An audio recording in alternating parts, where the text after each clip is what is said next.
What's up everyone, it's me Robert, and I'm doing something new. I've never done something like this before on my vlogs, but I'm going to try to restore a bike. I got this and I brought it to my friend's shop. He's a really nice guy and he's really knowledgeable, but I basically got told you're kind of wasting your time. Put your money into something better.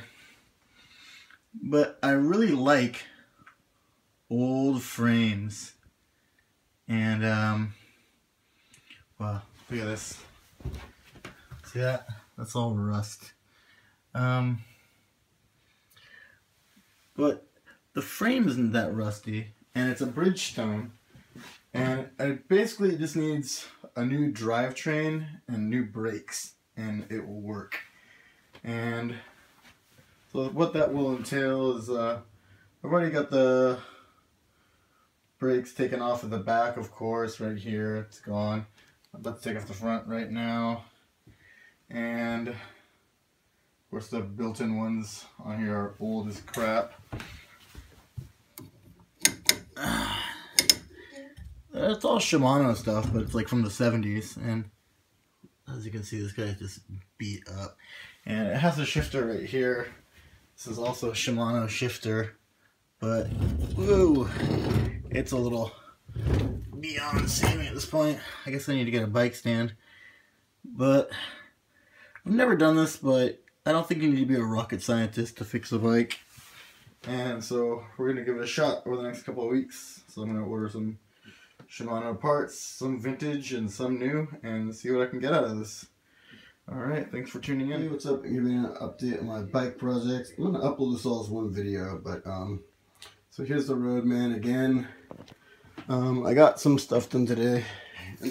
Mainly what that was removing the bottom bracket. I haven't cleaned it out yet. I need to get some paint thinner or something similar to that to get it out, but it was completely rusted. And it's really funny, starting this project I had like almost no bike tools, like just a basic like Allen key set, and now I've got a ton. I bought a whole bunch of stuff online for really cheap. It wasn't that bad. So got this lock ring tool, took off the lock ring, and then I used this guy. This is from Hosan. This is a C205, and this is great because it works on the lock ring and also works on right here on this other lock ring on the stem. And then I got this guy, which is Park Tool SPA1, and that was to remove the cups. I have these little indentations right here, you can see, and basically these two prongs on here, those go in there and you have to turn it in. It's really hard generating enough torque with something like this small, and so it took a lot of force to get it off. And I also used this Rust Blizzard, and that helped out, got rid of the rust on there. Other than that, the only other things I've really got to do on this bike now, in terms of prepping it for the actual restore, is getting this stem out. And this thing is frozen solid, so I'm going to take it up to a shop in Hakodate on Saturday and see if they can do anything with it. And if they can't, I'm just going to have to cut it right here and then cut the insides of it and take it out in pieces. And because essentially if I can't take that out, there's bearings that I need to clean or replace, basically right here in the fork and right under the stem. And these bearings are 30 years old and just totally shot. And so if your steering is like really like, I don't know, chunky feeling or grindy feeling, it's not really a pleasurable bike ride. So I'm gonna get rid of that. So yeah, one reason you might be wondering why would I put so much time and effort into a bike like this is well, basically there's a couple of reasons. One of them is that bikes in Japan are usually for people of like an average height in Japan, which is around like 5'10", 5'9", and I'm 6'1", and this has it's a 57 size, 57 centimeters, which is rare in Japan, and So getting something with my frame size is hard to do, because most of the bikes that they import in Japan at like the entry level, because I'm not looking to spend like $1,000. Oh god, my 6 o'clock chime. That's my town's chime. I'm gonna talk over it, I don't care. But anyways, other than that, when I was in my early 20s, I had a vintage Japanese Nishiki. It's also called a Centurion, depending on where you bought it. And I love that bike. I love something about vintage chromoly Japanese bikes. I love the simplicity of the frame. I love the feel of it, and that's something I wanted to get out of this bike. And Bridgestone is really interesting because they're not really as well known as some of the other bike brands in the world, especially nowadays. Back in the day, I mean, there were some popular ones out there, but yeah, not as much. So I guess that's it. I'm gonna do some more working out with this guy, and hopefully in the next few weeks I'll have it done. Well, if I get lucky, I'll have it done in a week. Have some parts coming in this Saturday too.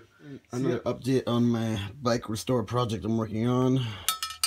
So I got a pardon me, Nito handlebar set and like some Diacomp classic style brakes, trying to stay with like the vintage look of the bike that I'm working on. It's kind of narrow, but I like the way it looks, and I got it for dirt cheap. I got the handlebar set for $10 used, and the brakes levers for $10 used, so not really breaking the bank on this guy, and it should be fun. I can't wait to put this on the bike. The stem didn't come off my Bridgestone. I tried it myself, so I'm going to use the original stem on there, but no big deal. Okay, hey everyone, it's me again, Robert, and I don't know why I keep greeting, because I'm still doing one video. I'm going to do this all as one video. So, look at it. The Roadman has come a long way from when it came to me as a big pile of rust. So, let's get into some of the stuff I've done. If you want to look back at some of the components here, nothing fancy, but stuff that will still work. I got a Shimano 7-speed freewheel and this Tourney 7-speed derailleur.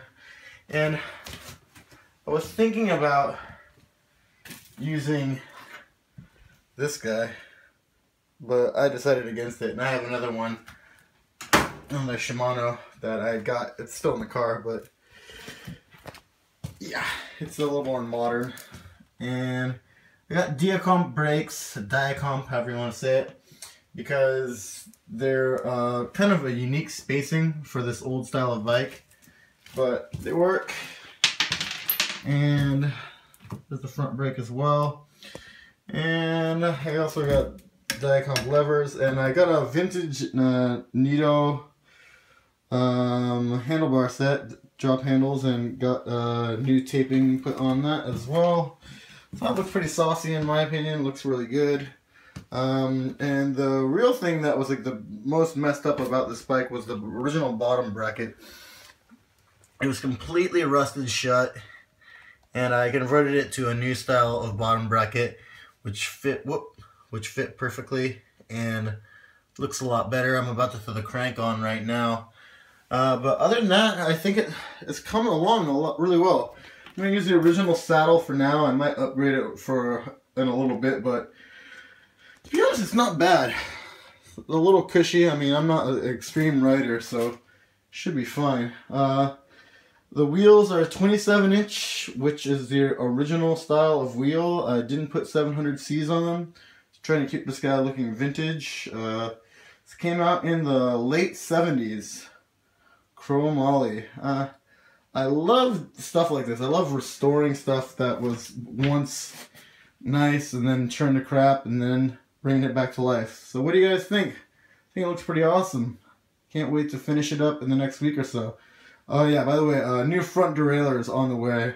I was going to use an old Suntour, or I have an old Suntour and an old Shimano, but after talking with my friend at the bike shop, he said, just upgrade.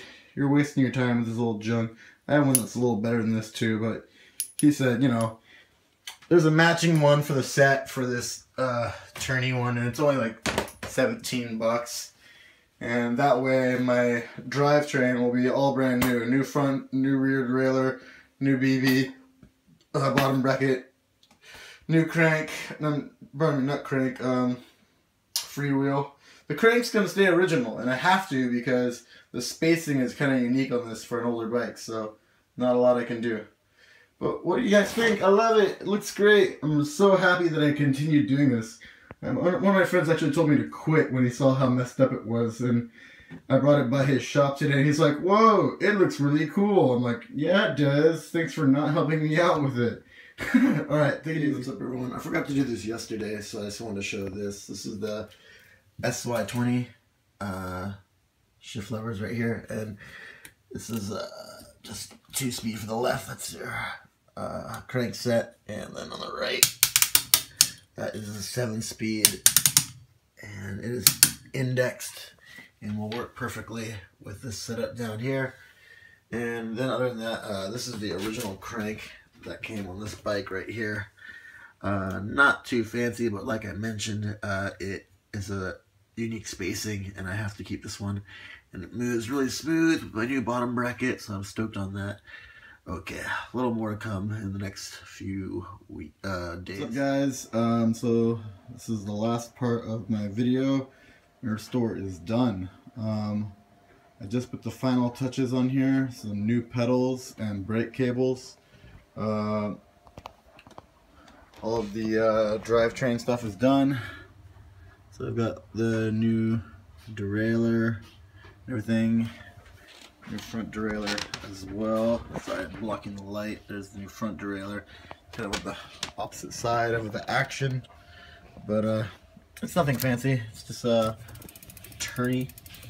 It's like a low-end Shimano derailleur, but it all works with a 7-speed, which this bike was originally a 12-speed. But anyways. It was 6-speed in the back, and I converted it to 7-speed, which is pretty much all you can do if you don't have a lot of options. So I got Diacomp brakes, all fit up and everything like that, ready to rock. And they're called Bulldogs. And why I got them was because they were kind of a unique spacing for these old 27-inch wheels that were a little wider than standard wheels today, even though I hear wider wheels are coming back. By the way, I got a trainer so I can ride in the winter inside my apartment. Other than that, all the shifting works great. These are some just toe clip pedals I got from a company called Wellgo. They're nothing fancy, but they were really cheap. They were only 25 bucks with the straps and the toe clip parts. So, not bad at all. So, pretty happy with the overall finish of it, and everything works fine. Brakes work nice. Boom.